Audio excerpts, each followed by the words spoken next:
let's kick off really, because we've been really lucky that Canon has sent us the R6 Mark II to have a play with. Now, obviously, this camera's been out since 2022 now, so we do understand this is not really an exclusive, but we just thought we've had a play around with it, and we just thought we'd share our thoughts about it. So, so me and Cam, we had it at a wedding that we were shooting together, and I predominantly had a play with it there, and I think Cam, you then took it away and took it to other shoots as well. Before we crack on with what we thought about it, because the one thing this is not going to be is a massively detailed review. You can go online to all sorts of places for that. We just wanted to really share what we thought about it. But I did think we need to highlight some of the differences between the original R6 Mark I and now the Mark II, just so people know what we're talking about. So I won't go through all of this. I've been given this information from my interns, of course. So I am going to be reading this part a little bit because my brain isn't big enough to remember all this stuff. I guess the headline feature really, first off, is the megapixel difference, although it's only a slight difference. So the R6 has a 20.1 megapixel 35mm format CMOS sensor, whereas the Mark II has a 24.2 megapixels. So a 4 megapixel difference, which makes a slight difference, I think. As you can imagine, the mount's the same. They're both weatherproof, of course they are. The internal stabilization is exactly the same. The continuous shooting is faster on the Mark II. You can go up to 40 frames per second, where the fastest on the R6 is 20 frames per second. ISO is pretty much the same as in the shutter speeds. Nothing much difference there. And there is some differences in the viewfinders, which I'm not really going to go into because both viewfinders look great to me when I was using it. So, but the other, I think, big one for me was the autofocus system. They have vastly improved the autofocus system, which I think is phenomenal on the R6, but it's even better on the Mark II, which I'll go into in a bit. Dimensions of the camera are exactly the same. However, they have shed nearly or just over 200 grams of weight. So the R6 was 680 grams and the Mark II is 670. Oh, no, sorry, that's 10 grams of weight. I can't read my own writing. So 10 grams of weight, which is good, you know, and that's included in the card and the memory card there. So yeah, it's not like a massive revolution, but there are some good points in here which we'll discuss. So Cam, you wanted to talk about the body, didn't you, first of all? I did, yes, because when we received this camera from Canon, it comes in a solid Pelly case, not the sort of case that a photographer would use for carrying gear around on an actual shoot, but it's the way it's said. But I love a Pelly case, and it's You do love a Pelly case. Just the case, the way Canon send it to us is fantastic. But anyway, taking the camera out of the case, looking at the body, it's got the usual beautiful ergonomics. Now, I always, when I was really predominantly a Nikon user, I always preferred the feel of a Nikon to a Canon. Then I moved to Sony. Never got on with the Sony ergonomics. Corners were too sharp. They are a bit sharper, aren't they? Then I moved to Canon, and I found, in actual fact, now when I compare the Canon R range to the Nikon Z range, I find the Canon's far more comfortable. Nikon seems to have gone for that squarer look, it seemed, that sharper edge. And when you're using a camera all day, every day, a lot of the time, I know it sounds crazy, but those curved edges do make a big difference. So the handling and the feel of it is beautiful. It's exactly the same as the Mark I, except one major difference is really the buttons. Two buttons that have changed. The on-off switch, which we're always used to having on the left. So if you look at the top and you look to the left, that's where the on-off switch is traditionally with it, and with the other Canon cameras as well that I've used. And this time, what they've actually done is, they've shifted the on-off switch. They've shifted it over to the left side, the side that your shutter button is on, and it's attached, I would say, is a way of putting it, to another dial. And depending on how you assign it, how you custom assign it, that dial you can use to adjust your shutter, aperture, ISO, or whatever. You can't. At first, I thought, oh, but can you accidentally turn it on and off while you're turning that dial? But you can't do that. It's very well put together. But Yeah. on the left side, they've replaced the on-off button, which is on the left side, as I said, with a simple switch to flick from photography to video, which I thought was interesting because they're basically saying, or it says to me that a lot of people want to use this for video. So, and they want to go to a quick switch. Well, one of the things that Canon have suggested with this, and it's not something that we really looked at with the video, is that they have solved the overheating problem that the Mark 1 had. So I'm guessing they are really trying to push this as, you know, a good, relevant camera for videographers as well, which I'd imagine is why that they've made that switch a bit more obvious. Sorry, and I'll mention a couple of things on video as well as we go on in a few moments. And then looking at the body again, everything else, the connectors all seem to be the same. Battery again is the same as on the Mark 6, Mark 1 and Mark 2, except the battery life I believe is better on the Mark 2. I didn't use it for long enough to see a notable difference, but stats have proved that it is actually better on the Mark 2. You know, great dual SD cards. Thank you, Canon, for doing SD cards. You've not gone down the XQD card route or compact flash or something. You know, you've kept the SD. You're user friendly, and that's what I love about it. Canon have got the usual dial, the classic Canon dial on the back, which is essential. But recently, Love though, the I got dial. my hands on an which I got my hands on an R8 recently as well, and that's Canon's budget, should we say, budget full frame camera, and it doesn't have the dial on the back, which Does it actually not? threw me on that. No, it doesn't. No. But there is a considerable price difference between the R8 and looking at sort of the R6 models as well. So generally, though, the mode dial isn't the same. It's beautiful. It's a lovely camera to handle. Lovely camera. You know, getting used the on-off switch being on the flipped over onto the right hand side. I thought, oh, I don't like that. But really, to be honest with you, it's a matter of just getting used to it. And I'd got used to it after just having it in my hand for a few minutes, really, and then didn't think anything of it. So really, I'll be that's the honest, camera I did switch over to video mode accidentally whilst trying to turn it on. I did that a couple of times when I was using it. But like you say, it's just about getting used to it, because it becomes muscle memory, doesn't it? When you're used to where it is, and you'll get over that. Absolutely. Yeah, exactly. As far as the feel of it was concerned, the good thing about this review that Mark and I have done with it really is we used it on actual shoots. So the day after we received it, we used it at a wedding. We used it there in situ. But what I did before we used it was, when I took it out of the box, I did just a few shots around the office, downloaded the card, made sure the pictures were on there, that sort of thing, and then thought, okay, right, we're good to go. We're going to use it at a wedding, and we just went with it. So using it there at the wedding, I know there were a few notable differences, Mark, that I know that you're going to talk about, particularly with the autofocus, which we'll come on to next.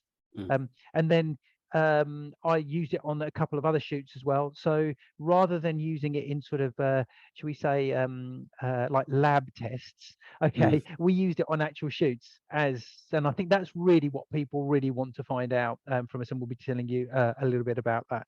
But Mark, let's kick off with. Should we kick off with the focus, because that was the biggest thing that you found, really? That was your immediate reaction was, "Wow, this is amazing." I did like the new focusing system. I mean, I say new focusing system, it's basically an improvement of the old one.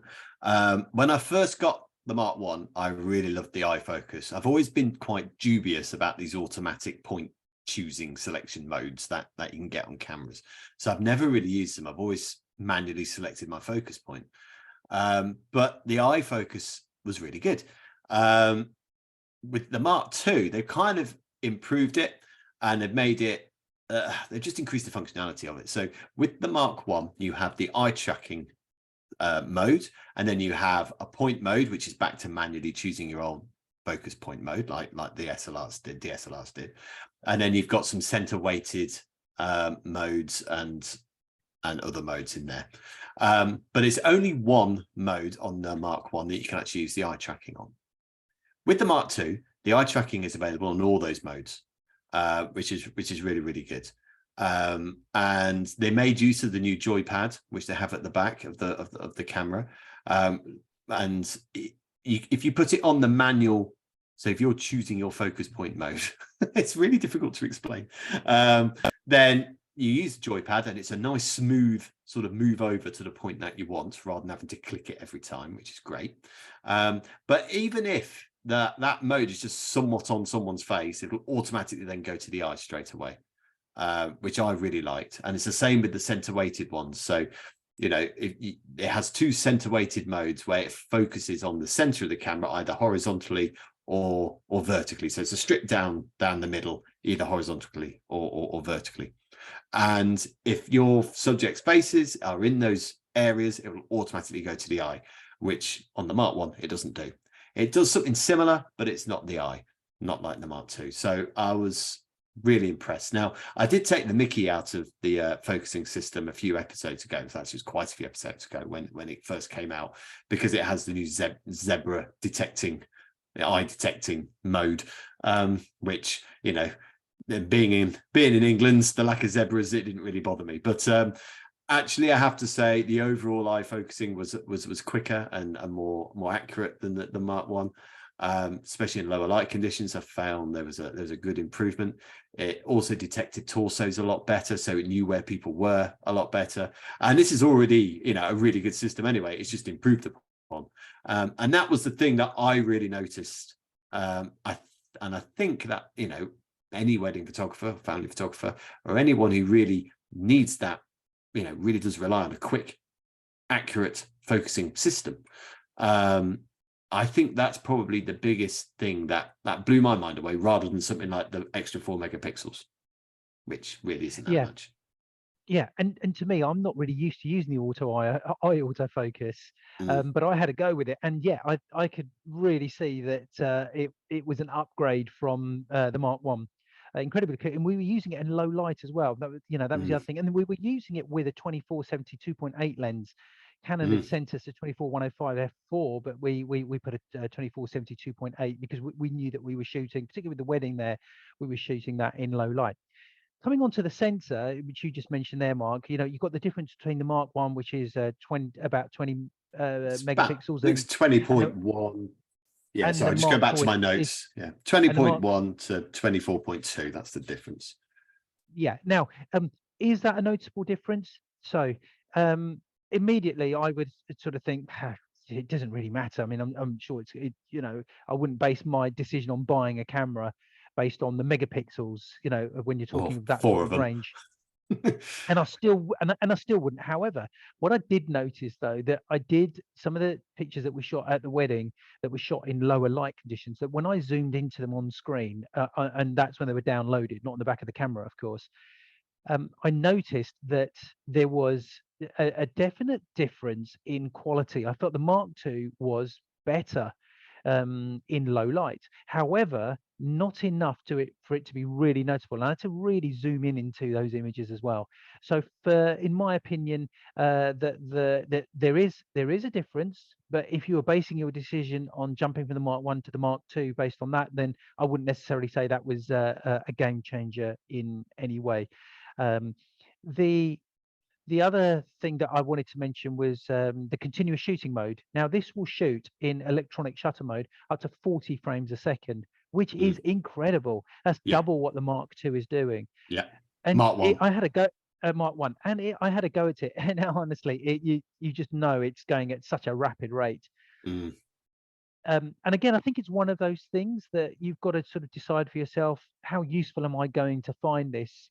Don't go out and buy a camera because it does this, this, and this, and something that you're never actually going to use. But the fact that it does that for the photographers that are going to need to shoot something at 40 frames a second, it's incredible. For me, I never shoot continuous mode at a wedding. I know a lot of photographers do. I know, say, the confetti shots going on, and they'll keep that rapid button going. But no, for me, I still shoot single shot each time with that, because I can work very, very quickly. And at the end of the day, how many images can you sort of, or do you want to be editing? You don't need to be using. I think a lot of photographers that are just shooting, just push their finger down and keep down at weddings. I don't think, for me, that just doesn't work. I mean, I'd agree with you there. I mean, I think I use I think I use that more than you do, but not to the extent where I'd need 40 frames per second to a wedding. I like using the server. I probably do a quick succession of about 2 or 3 shots, but that's it Yeah, really. I don't think I'd use it, but as I said, you know, motorsport photographers might find that incredibly useful. that's just it. The fact that it can do it is what I think is the ability for the camera to be able to do it is a real plus. For some people that do want to do that, it's important to them, which is absolutely great. And now, just a few other things I just wanted to touch on. We were doing a shoot the other day, Mark, where we were trying to connect the Mark One via Wi-Fi, if you remember. And Yes. yeah, that was a bit hit and miss, wasn't it? Well, we got it But we did working in manage the to. end. We did sort it in the end. Yeah. However, the Mark II, now this is different. The Mark II, you can connect your camera with a cable directly to your phone, and you can Yeah. control, right, you can control your camera, the Mark II, from your phone. And I Mm. think that is absolutely brilliant to be Yeah, I able do. to do that. It's absolutely great. And so that's a real plus. However, for iPhone users, Mark, I know that there is a flaw if you're an iPhone user. Oh yeah. Okay. What's Yes, that? there are flaws. There are flaws with Apple products. Okay, so if I'm sure you they'll connect, fix it. right, you cannot connect using your camera. You cannot connect your phone to the R6 Mark II using your normal iPhone cable, the one that you use to charge Yeah. with. You I'd need an have to adapter. buy yeah, you need to buy a Yeah. different cable for it, but you don't need to do that with Android. So Well, you know, yeah, if you drive a Jaguar, you have to buy more expensive tires, you know. It's just one of those things. so for me that was now I used it on a couple of other shoots. One was a product shoot using it in studio. I mean, great. I mean, to be honest with you, it was no different to using it to the Mark One. Quality of the images absolutely fantastic. No issues there with it. Before I touch on price and a little bit about video, Mark, anything that you want to mention on the photography aspect of it? No, not really, other than the fact that, and I know I've spoken about the autofocus system, but I have to say I used it with two different lenses. So I used your 2470 on it, as well as my 7200 on it. And there is a difference between the RF and the EF. Undoubtedly there is. But if I hadn't used the RF, I wouldn't have been using my EF lens going, oh, this isn't working. It was still really quick, still really good. So, you know, if you are worrying about that element of it with the adapter, actually, it still works really, really well. It's just the RF lens connection is just even better. But because I'd imagine, and just going, I mean, I'm not sure if this is where you're going to, but who would buy this camera? I think if you've got a Mark One, I wouldn't necessarily swap my Mark One for the Mark Two. I don't think there's that much of an improvement on it. However, if I was a just DSLRs, if I was in a position I was a couple of years ago and I was looking for my first mirrorless, I would go for the Mark Two over the Mark One because it's from DSLR to Mark Two. But you'd probably have the EF lenses. Use the adapter. You don't have to trade in all your lenses straight away. You can use the adapter and it'll be fine. Yeah, I'd agree with everything that you said there, Mark. If you've not got one of the R-range cameras, if you've not obviously not got the Mark One, and you're comparing the Mark One and the Mark Two, and which one should I get? Go for the Mark Two. The price difference is about £300 to £400. So when you're spending that sort of money, it's really not the end of the world, really. You know that you're going to go for the Mark One over the Mark Two because buy the newer model because there are extra features on that. You know, the menu system is a little bit different. One thing that I would like to say on that menu system is that the Canon Mark II does have a quick information menu within its menu system, which I found a little bit confusing, but it's just one of those things where you just have to get used to it. That's all. But so the price difference isn't all that great. If you're thinking of going into Canon and you're thinking of buying one of the R models, the R6 Mark II, yes, definitely go for that. The adapters, as Mark was saying, there is a difference, in my opinion, when you put the adapter on to use your old lenses, There but it's is. minimal. Yeah, there is. But it, Yeah, it mm, is a lovely change. I mean, I want to get some RF lenses because it is there, but you don't have to do it at the same time. I'm not sure. I think there is a greater price difference, is there not, between the Mark One and the Mark Two, though, Cam? Is that? could be where I'd been looking. You know, I noticed Yeah, that differences. I suppose the most, you know, was probably maybe around I'm 450 I saw. I'm just judging on what, because I paid for mine was about £2,000. Now that wasn't on an amazing deal. And that was at the photography show a couple of years ago now. And that was £19999 is what I bought it for. So £1,999.99p. How much is how much is the Mark II going for? It's going for about, is it 27, something like that? Yeah, The last something time like I that. looked. Yeah. So I mean, for me that's like almost a third difference. So there's a bit. I mean, in the scheme of cameras, it's not that much. I agree. Mm. But this is why I probably wouldn't upgrade mine yet, because actually that 800 quid, it's almost like a third. You know, it's 800 quid, isn't it? It's 800 quid difference, which is almost a third again. But yeah, it's like I say, if I was a DSLR user, I'd go for the Mark II every time. Exactly. I just want to finish off just on that, on the video. I just want to touch on a couple of Yeah. things. I know a lot of people are interested in shooting video and what it does, but really it's just key differences. Not really going to talk about quality because we didn't really test it for video. We tested it really for photography.